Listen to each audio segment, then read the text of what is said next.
Al-Qasas, Kisah, Makkiyah, Surah ke-28, 88 ayat. Dengan nama Allah yang Maha Pengasih lagi Maha Penyayang. Tosin Mim.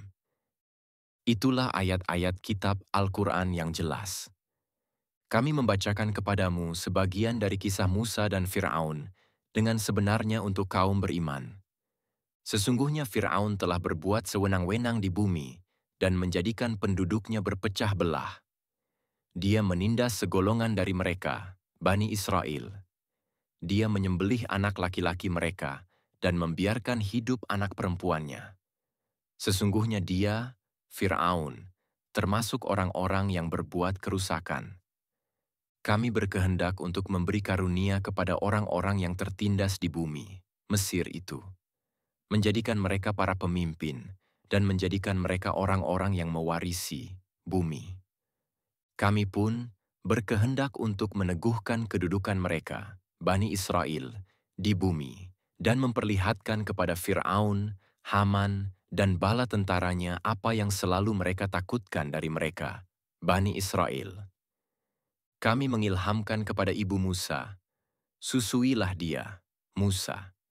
Jika engkau khawatir atas keselamatannya, hanyutkanlah dia ke sungai, Nil dalam sebuah peti yang mengapung. Janganlah engkau takut dan janganlah pula bersedih. Sesungguhnya kami pasti mengembalikannya kepadamu dan menjadikannya sebagai salah seorang rasul.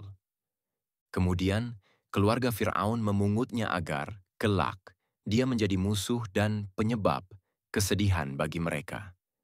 Sesungguhnya Fir'aun, Haman, dan bala tentaranya adalah orang-orang salah. Istri Fir'aun berkata kepadanya, "Anak ini adalah penyejuk hati bagiku dan bagimu. Janganlah kamu membunuhnya. Mudah-mudahan dia memberi manfaat bagi kita atau kita mengambilnya sebagai anak." Mereka tidak menyadari bahwa anak itulah Musa yang kelak menjadi sebab kebinasaan mereka. Hati ibu Musa menjadi hampa. Sungguh, hampir saja dia mengungkapkan bahwa bayi itu adalah anaknya. Seandainya kami tidak meneguhkan hatinya agar dia termasuk orang-orang yang beriman kepada janji Allah. Dia, ibu Musa, berkata kepada saudara perempuan Musa, "Ikutilah jejaknya." Kemudian, dia melihatnya dari kejauhan, sedangkan mereka, pengikut Fir'aun, tidak menyadarinya.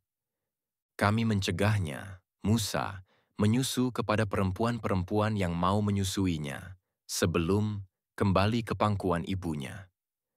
Berkatalah dia, saudara perempuan Musa, "Maukah aku tunjukkan kepadamu keluarga yang akan memeliharanya untukmu, dan mereka dapat berlaku baik kepadanya?" Lalu kami mengembalikan dia, Musa, kepada ibunya agar senang hatinya serta tidak bersedih, dan agar dia mengetahui bahwa janji Allah adalah benar, tetapi kebanyakan mereka tidak mengetahuinya. Setelah dia, Musa, dewasa dan sempurna akalnya, kami menganugerahkan kepadanya hikmah dan pengetahuan. Demikianlah kami memberi balasan kepada orang-orang yang berbuat kebajikan. Dia, Musa, masuk ke kota ketika penduduknya sedang lengah. Dia mendapati di dalam kota itu dua orang laki-laki yang sedang berkelahi, seorang dari golongannya, Bani Israel, dan seorang lagi dari golongan musuhnya, kaum Fir'aun. Orang yang dari golongannya meminta pertolongan kepadanya untuk mengalahkan orang yang dari golongan musuhnya. Musa lalu memukulnya dan tanpa sengaja membunuhnya. Dia berkata, "Ini termasuk perbuatan setan. Sesungguhnya dia adalah musuh yang jelas-jelas menyesatkan." Dia, Musa, berdoa, "Ya Tuhanku, sesungguhnya aku telah menzalimi diriku sendiri, maka ampunilah aku." Dia, Allah, lalu mengampuninya. Sesungguhnya dialah yang Maha Pengampun lagi Maha Penyayang.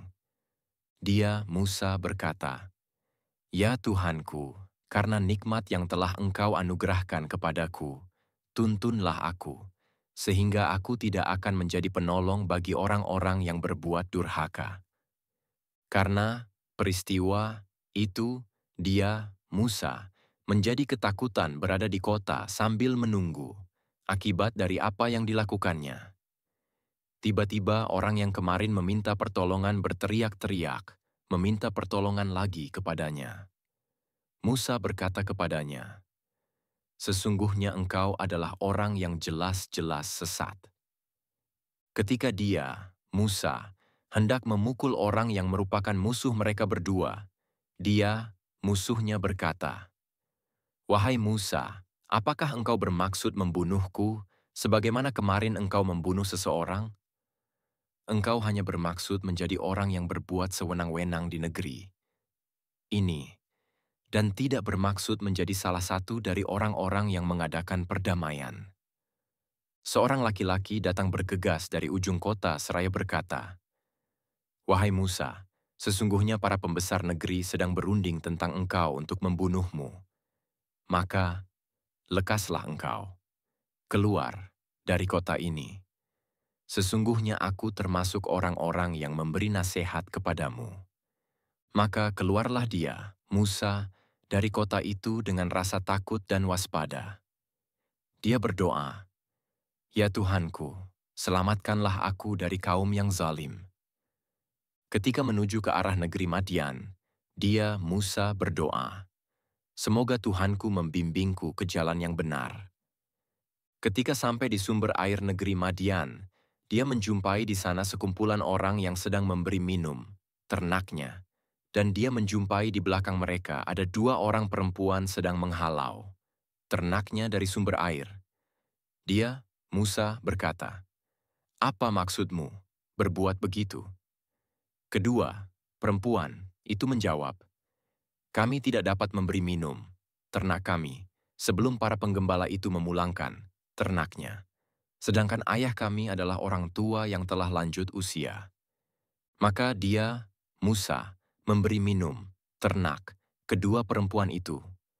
Dia kemudian berpindah ke tempat yang teduh, lalu berdoa, "Ya Tuhanku, sesungguhnya aku sangat memerlukan suatu kebaikan, rezeki yang Engkau turunkan kepadaku." Lalu, datanglah kepada Musa salah seorang dari keduanya itu sambil berjalan dengan malu-malu. Dia berkata, "Sesungguhnya ayahku mengundangmu untuk memberi balasan sebagai imbalan atas kebaikanmu memberi minum ternak kami."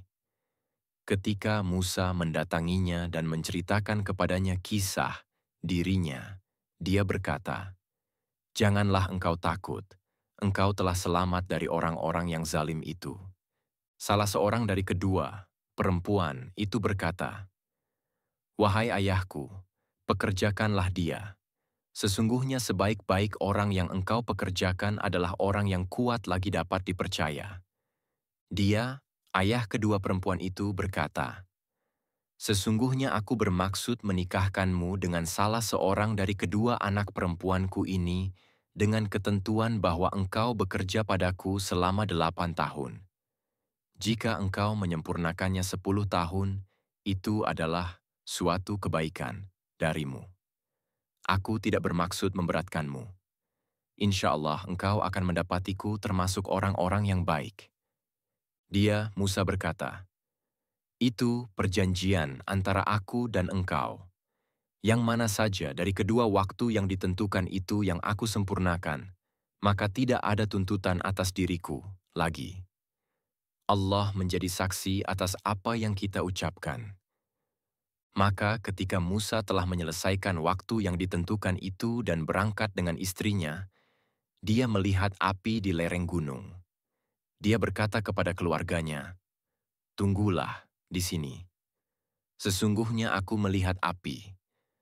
Mudah-mudahan aku dapat membawa suatu berita kepadamu dari tempat api itu, atau membawa sepercik api, agar kamu dapat menghangatkan badan dekat api." Maka ketika dia, Musa, mendatangi api itu, dia dipanggil dari pinggir lembah di sebelah kanan, Musa dari arah pohon di sebidang tanah yang diberkahi. "Wahai Musa, sesungguhnya aku adalah Allah, Tuhan semesta alam. Lemparkanlah tongkatmu." Maka ketika dia, Musa, Melihatnya bergerak-gerak seperti seekor ular kecil yang gesit, dia lari berbalik ke belakang tanpa menoleh. Allah berfirman, "Wahai Musa, kemarilah dan jangan takut.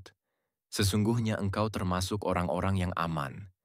Masukkanlah tanganmu ke leher bajumu, ia akan keluar, dalam keadaan bercahaya. Putih bukan karena cacat. Dekapkanlah kedua tanganmu jika engkau takut. Itulah dua mukjizat dari Tuhanmu yang akan engkau tunjukkan kepada Fir'aun dan para pembesarnya. Sesungguhnya mereka adalah kaum yang fasik." Musa berkata, "Ya Tuhanku, sesungguhnya aku telah membunuh seseorang dari mereka, sehingga aku takut mereka akan membunuhku. Adapun saudaraku Harun, dia lebih fasih lidahnya daripadaku. Maka, utuslah dia bersamaku sebagai pembantuku untuk membenarkan perkataanku. Sesungguhnya aku takut mereka akan mendustakanku." Dia, Allah, berfirman, "Kami akan menguatkanmu dengan saudaramu, dan kami akan berikan kepadamu berdua hujjah, mukjizat. Maka, mereka tidak akan dapat mencapaimu. Berangkatlah kamu berdua dengan membawa mukjizat kami. Kamu berdua dan orang yang mengikutimu adalah para pemenang." Ketika Musa mendatangi mereka, Fir'aun dan pengikutnya, dengan membawa mukjizat kami yang nyata, mereka berkata, "Ini hanyalah sihir yang dibuat-buat, dan kami tidak pernah mendengar ajakan ini dari nenek moyang kami dahulu." Musa menjawab, "Tuhanku lebih mengetahui siapa yang pantas membawa petunjuk dari sisinya dan siapa yang akan mendapat kesudahan yang baik di akhirat. Sesungguhnya orang-orang zalim itu tidak beruntung." Fir'aun berkata, "Wahai para pembesar, aku tidak mengetahui ada Tuhan bagimu selainku. Wahai Haman, bakarlah tanah liat untukku untuk membuat batu bata. Kemudian buatkanlah bangunan yang tinggi untukku agar aku dapat naik melihat Tuhannya Musa. Sesungguhnya aku yakin bahwa dia termasuk para pendusta." Dia, Fir'aun, dan bala tentaranya bersikap sombong di bumi tanpa alasan yang benar. Mereka mengira bahwa sesungguhnya mereka tidak akan dikembalikan kepada kami. Kami menghukum dia, Fir'aun, dan bala tentaranya. Kami menenggelamkan mereka ke dalam laut. Perhatikanlah bagaimana kesudahan orang-orang zalim. Kami menjadikan mereka, Fir'aun dan bala tentaranya, para pemimpin yang mengajak manusia ke neraka. Pada hari kiamat mereka tidak akan ditolong. Kami memperikutkan laknat kepada mereka di dunia ini, dan pada hari kiamat mereka termasuk orang-orang yang dijauhkan dari rahmat Allah. Sungguh kami benar-benar menganugerahkan kepada Musa kitab Taurat setelah kami membinasakan generasi terdahulu sebagai penerang, petunjuk dan rahmat bagi manusia agar mereka mendapat pelajaran.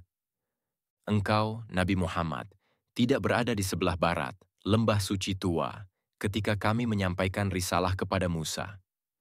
Engkau tidak, pula, termasuk orang-orang yang menyaksikan kejadian itu. Akan tetapi, kami telah menciptakan beberapa umat dan telah berlalu atas mereka masa yang panjang. Engkau, Nabi Muhammad, tidak pula tinggal bersama-sama penduduk Madian, sehingga dapat membacakan ayat-ayat kami kepada mereka. Akan tetapi, kamilah pengutus para rasul. Engkau, Nabi Muhammad, tidak pula berada di dekat gunung, Sinai, ketika kami memanggil Musa. Akan tetapi, engkau mengetahuinya, semata-mata karena rahmat dari Tuhanmu, agar engkau memberi peringatan kepada kaum yang belum didatangi oleh seorang pun, pemberi peringatan sebelum engkau agar mereka mendapat pelajaran. Seandainya saja saat ditimpa azab karena apa yang mereka kerjakan, mereka tidak berdalih dengan mengatakan, "Ya Tuhan kami, mengapa engkau tidak mengutus seorang rasul kepada kami, agar kami mengikuti ayat-ayat-Mu dan termasuk orang-orang mukmin?" Maka, tidak akan ada rasul yang diutus. Ketika telah datang kepada mereka kebenaran, Al-Quran, dari sisi kami, Mereka berkata, "Mengapa tidak diberikan kepadanya Nabi Muhammad mukjizat seperti apa yang telah diberikan kepada Musa? Bukankah mereka itu telah ingkar kepada apa yang diberikan kepada Musa dahulu?" Mereka berkata, Al-Quran dan Taurat adalah dua kitab sihir yang saling menguatkan. Mereka juga berkata, "Sesungguhnya kami mengingkari keduanya." Katakanlah Nabi Muhammad, "Datangkanlah sebuah kitab dari sisi Allah yang lebih banyak memberi petunjuk daripada keduanya, Taurat dan Al-Quran. Niscaya aku mengikutinya jika kamu orang-orang benar." Jika mereka tidak menjawab tantanganmu, ketahuilah bahwa mereka hanyalah mengikuti hawa nafsu mereka. Siapakah yang lebih sesat daripada orang yang mengikuti keinginannya tanpa mendapat petunjuk dari Allah? Sesungguhnya Allah tidak memberi petunjuk kepada kaum yang zalim. Sungguh kami benar-benar telah menurunkan perkataan itu, Al-Quran, secara berkesinambungan untuk mereka agar selalu mengingatnya. Orang-orang yang telah kami anugerahkan kepada mereka Alkitab sebelum Al-Quran, mereka beriman pula kepadanya. Al-Quran. Apabila Al-Quran dibacakan kepada mereka, mereka berkata, "Kami beriman kepadanya. Sesungguhnya, Al-Quran itu adalah suatu kebenaran dari Tuhan kami. Sesungguhnya sebelum ini kami adalah orang-orang Muslim." Mereka itu diberi pahala 2 kali, pahala beriman pada Taurat dan Al-Quran, disebabkan kesabaran mereka. Mereka menolak kejahatan dengan kebaikan dan menginfakkan sebagian rezeki yang telah kami anugerahkan kepada mereka. Apabila mendengar perkataan yang buruk, mereka berpaling darinya dan berkata, "Bagi kami amal-amal kami dan bagimu amal-amalmu, salamun alaikum. Semoga keselamatan tercurah kepadamu. Kami tidak ingin bergaul dengan orang-orang bodoh." Sesungguhnya engkau, Nabi Muhammad, tidak akan dapat memberi petunjuk kepada orang yang engkau kasihi, tetapi Allah memberi petunjuk kepada siapa yang Dia kehendaki, berdasarkan kesiapannya untuk menerima petunjuk. Dia paling tahu tentang orang-orang yang mau menerima petunjuk. Mereka berkata, "Jika mengikuti petunjuk bersama engkau, niscaya kami akan diusir dari negeri kami." Allah berfirman, "Bukankah kami telah mengukuhkan kedudukan mereka di tanah haram yang aman, yang didatangkan ke tempat itu buah-buahan dari segala macam, tumbuh-tumbuhan, sebagai rezeki bagimu dari sisi kami? Akan tetapi, kebanyakan mereka tidak mengetahui. Betapa banyak penduduk negeri yang telah kami binasakan karena kesenangan hidup membuatnya lalai. Maka itulah tempat tinggal mereka yang tidak didiami lagi setelah mereka, kecuali sebagian kecil. Kamilah yang mewarisinya. Tuhanmu tidak akan membinasakan negeri-negeri sebelum Dia mengutus seorang rasul di ibu kotanya yang membacakan ayat-ayat kami kepada mereka. Tidak pernah pula kami membinasakan penduduk negeri-negeri, kecuali penduduknya dalam keadaan zalim. Apapun yang dianugerahkan Allah kepadamu, itu adalah kesenangan hidup duniawi dan perhiasannya, sedangkan apa yang di sisi Allah adalah lebih baik dan lebih kekal. Apakah kamu tidak mengerti?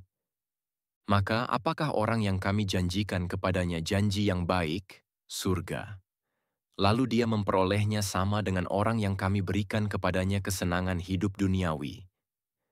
Kemudian pada hari kiamat dia termasuk orang-orang yang diseret ke dalam neraka? Ingatlah, hari ketika Dia, Allah, menyeru mereka dan berfirman, "Di manakah sekutu-sekutuku yang dahulu selalu kamu sangkakan?" Orang-orang yang sudah pasti akan mendapatkan hukuman, tokoh-tokoh musyrik, berkata, "Ya Tuhan kami, mereka inilah orang-orang yang kami sesatkan itu. Kami telah menyesatkan mereka sebagaimana kami sendiri sesat. Kami menyatakan kepada engkau berlepas diri dari mereka. Mereka sekali-kali tidaklah menyembah kami." Dikatakan kepada mereka, "Serulah sekutu-sekutumu." Mereka pun menyerunya, tetapi yang diseru tidak menyambutnya. Mereka melihat azab. Mereka berkeinginan, seandainya mereka dahulu mau menerima petunjuk. Ingatlah, hari ketika Dia, Allah, menyeru mereka lalu berfirman, "Apa jawabanmu terhadap para rasul?" Maka, tertutuplah bagi mereka segala macam alasan pada hari itu. Oleh karena itu, mereka tidak saling bertanya. Adapun orang yang bertobat, beriman, dan beramal saleh mudah-mudahan termasuk orang-orang yang beruntung.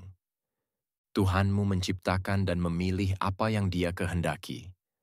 Sekali-kali tidak ada pilihan bagi mereka. Maha suci Allah dan maha tinggi Dia dari apa yang mereka persekutukan. Tuhanmu mengetahui apa yang disembunyikan dalam dada mereka dan apa yang mereka nyatakan. Dialah Allah, tidak ada Tuhan selain Dia. Baginya segala puji di dunia dan di akhirat, dan baginya pula segala putusan. Hanya kepadanya kamu dikembalikan.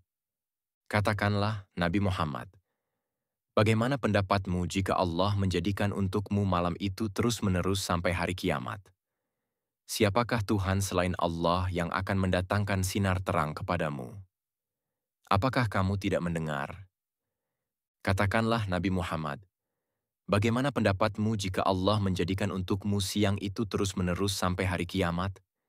Siapakah Tuhan selain Allah yang akan mendatangkan malam kepadamu sebagai waktu istirahatmu? Apakah kamu tidak memperhatikan? Berkat rahmatnya, Dia jadikan untukmu malam dan siang agar kamu beristirahat pada malam hari, agar kamu mencari sebagian karunia-Nya pada siang hari, dan agar kamu bersyukur kepadanya. Ingatlah, hari ketika Dia, Allah, menyeru mereka dengan berfirman, "Di manakah sekutu-sekutuku yang dahulu selalu kamu sangkakan? Kami datangkan dari setiap umat seorang saksi, lalu kami katakan, kemukakanlah bukti kebenaranmu. Maka tahulah mereka bahwa yang hak itu milik Allah, dan lenyaplah dari mereka apa yang dahulu mereka ada-adakan.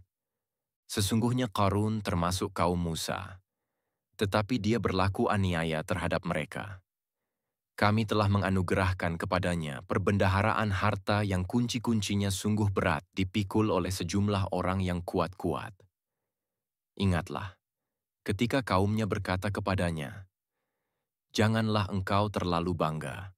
Sesungguhnya Allah tidak menyukai orang-orang yang terlalu membanggakan diri. Dan carilah pada apa yang telah dianugerahkan Allah kepadamu, pahala, negeri akhirat. Tetapi janganlah kamu lupakan bagianmu di dunia. Berbuat baiklah kepada orang lain, sebagaimana Allah telah berbuat baik kepadamu, dan janganlah kamu berbuat kerusakan di bumi. Sesungguhnya Allah tidak menyukai orang-orang yang berbuat kerusakan." Dia, Qarun, berkata, "Sesungguhnya aku diberi harta itu semata-mata karena ilmu yang ada padaku.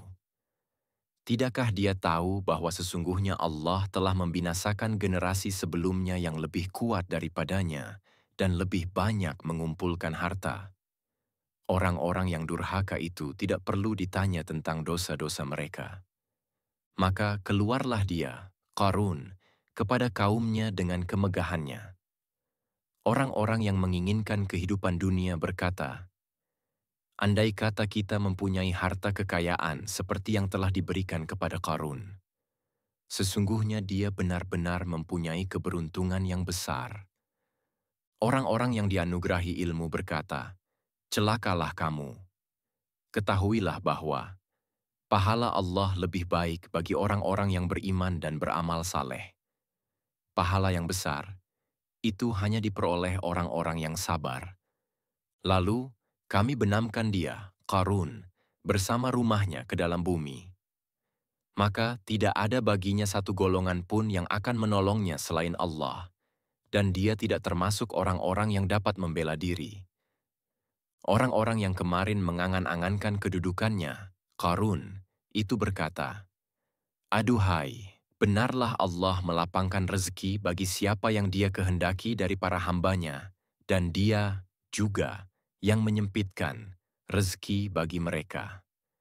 Seandainya Allah tidak melimpahkan karunia-Nya pada kita, tentu Dia telah membenamkan kita pula. Aduhai, benarlah tidak akan beruntung orang-orang yang ingkar terhadap nikmat. Negeri akhirat itu kami jadikan untuk orang-orang yang tidak menyombongkan diri dan tidak berbuat kerusakan di bumi. Kesudahan yang baik, yakni surga, itu disediakan bagi orang-orang yang bertakwa. Siapa yang datang dengan membawa kebaikan, baginya pahala yang lebih baik daripada kebaikannya itu. Siapa yang datang dengan membawa kejahatan, maka orang-orang yang telah mengerjakan kejahatan itu hanya diberi balasan seimbang dengan apa yang selalu mereka kerjakan. Sesungguhnya, Allah yang mewajibkan engkau, Nabi Muhammad, untuk menyampaikan dan berpegang teguh pada Al-Quran benar-benar akan mengembalikanmu ke tempat kembali. Katakanlah, Nabi Muhammad, Tuhanku paling mengetahui siapa yang membawa petunjuk dan siapa yang berada dalam kesesatan yang nyata. Engkau tidak pernah mengharap agar kitab Al-Quran itu diturunkan kepadamu, tetapi ia diturunkan sebagai rahmat dari Tuhanmu. Oleh sebab itu, janganlah engkau sekali-kali menjadi penolong bagi orang-orang kafir. Janganlah mereka sekali-kali menghalang-halangi engkau untuk menyampaikan ayat-ayat Allah setelah ayat-ayat itu diturunkan kepadamu. Serulah manusia agar beriman kepada Tuhanmu, dan janganlah engkau sekali-kali termasuk golongan orang-orang musyrik. Jangan pula engkau sembah Tuhan yang lain selain Allah. Tidak ada Tuhan selain Dia. Segala sesuatu pasti binasa, kecuali Zat-Nya. Segala putusan menjadi wewenang-Nya, dan hanya kepadanya kamu dikembalikan.